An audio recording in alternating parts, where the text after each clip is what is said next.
Du coup, bienvenue sur le journal de bord numéro 7. Il va être un peu particulier, il va être un peu court. En gros, j'avais prévu de faire quelque chose de normal, mais il s'est avéré qu'il y avait beaucoup moins de contenu à filmer, à part des réunions. Donc si c'était des réunions qui s'enchaînaient, plus des plans où c'est moi qui parlais, enfin, c'était pas super intéressant. Mais j'ai eu l'occasion de bouger un petit peu, personnellement, du coup d'aller à Annecy voir des potes. Il y a quand même eu pas mal de réunions intéressantes avec des petits trucs à mettre. Donc voilà, j'ai quelques images pour meubler, mais globalement, ça va être surtout du blabla.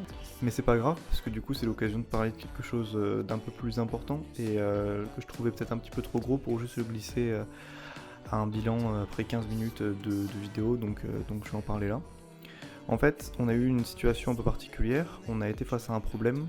Quand on a voulu recruter notre narrative designer, on a pu choisir une narrative designer, mais on avait mal estimé certaines contraintes. Ça nous mettait vraiment en danger de recruter cette personne maintenant, alors qu'on avait déjà fait tout ce process-là.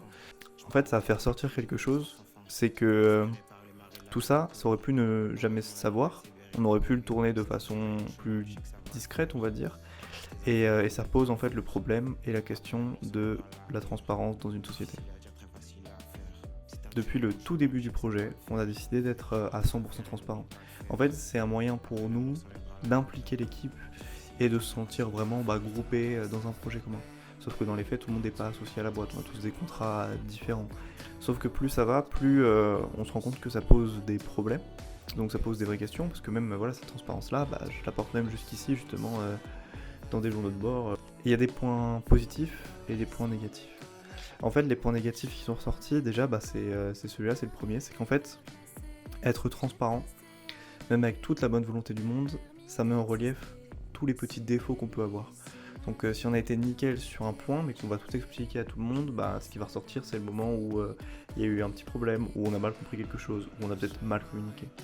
Le deuxième point, c'est que de manière générale, ça a tendance à impliquer tout le monde.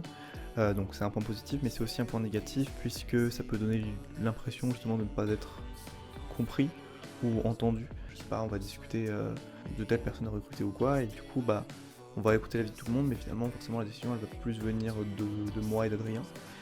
Et à ce moment-là, ça pose ce problème-là. Et enfin, le troisième problème, le plus important, c'est par rapport en fait à l'image que ça donne de nous. C'est-à-dire que nous-mêmes, en fait, on se montre dans des positions de doute où justement on se met face à nos erreurs. Et donc autant je parlais avant par rapport aux personnes avec qui on travaille, mais là je vais plus parler par rapport à l'image de la boîte de manière générale. Des gens un peu plus matures dans ce milieu-là, qui ont plus d'expérience, nous ont mis en garde. C'est que parler de ça comme ça, en faire des vidéos, ça peut vraiment porter préjudice à des potentiels investisseurs, à des personnes, à des banques. Enfin, si vous êtes des investisseurs ou des banques, vous inquiétez pas, il n'y a pas de souci à se faire. Mais ouais, voilà, en tout cas, c'était une question vraiment intéressante et qui est revenue sur la table avec toutes ces problématiques-là. Faut décoller sans déconner. Après voilà, malgré ça, il y a pas mal de points positifs. L'implication de tous les gens de l'équipe, la confiance en fait, le rapport de confiance qu'on a les uns avec les autres, qui est quand même super important par rapport aux investisseurs, aux banques. En fait, dans tous les cas, nous on cherche des partenaires prêts à nous suivre comme on est. Et en fait, je trouve que si leur opinion de ça est pas bonne, c'est que c'est pas forcément les bonnes personnes pour travailler avec nous. Il faut qu'on soit capable de maintenir ça et de trouver des partenaires qui acceptent de travailler dans ces conditions et à qui ça va en fait, qui peuvent comprendre que justement c'est plus compliqué que ça et qu'on n'est pas à 100% tout le temps et qu'on n'a pas l'impression qu'on va révolutionner le monde tous les jours quoi. Dans tous les cas, la nature même de ce discours, on va dire, montre la conclusion qu'on a choisie en fait, c'est de continuer dans cette direction malgré les potentiels problèmes. On va peut-être un tout petit peu calmer le jeu, il y a peut-être des choses aussi qui concernent moins d'autres personnes et qui les intéressent moins. De manière générale, on a eu tendance peut-être à un peu trop tout mélanger. Du coup, à partir des prochains sprints, je vais essayer de me fixer plus de règles au niveau justement du volume de record en fait, pour avoir tout le temps un contenu intéressant et dynamique à montrer. Si c'est pas le cas, je ferai des petites vidéos comme ça, c'est pas grave. Mais voilà, en tout cas, merci pour ce visionnage. On partage une bouteille de vin. Je bois mon verre plus vite que toi. Mets tes pompettes avant moi.